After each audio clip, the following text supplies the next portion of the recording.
جھوٹی خبروں کا سیلاب۔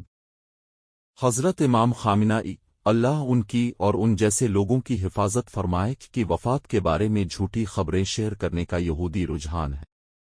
یہ روئٹرز نے 2020 میں شروع کیا تھا، یہ دعویٰ کرتے ہوئے کہ ان کے بڑے بیٹے مجتبی خامنہ ای اقتدار سنبھالیں گے۔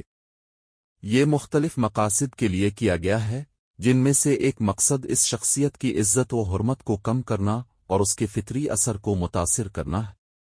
مقصد یہ ہے کہ اسے ایک آمر اور بادشاہ کے طور پر پیش کیا جائے۔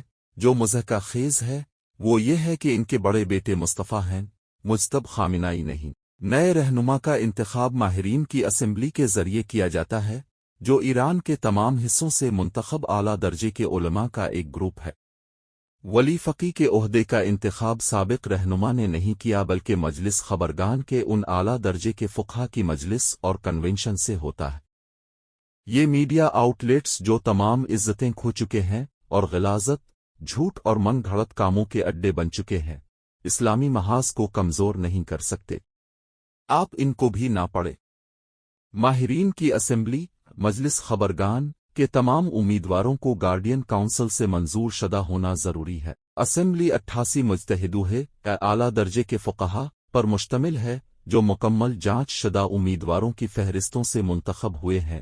2016 میں 801 میں سے 166 امیدواروں کو گارڈین کونسل نے منظور کیا تھا جنہوں نے عہدے کے لیے انتخاب لڑنے کے لیے درخواست دی تھی، 8 کے لیے براہ راست عوامی ووٹ کے ذریعے۔ سال کی شرائط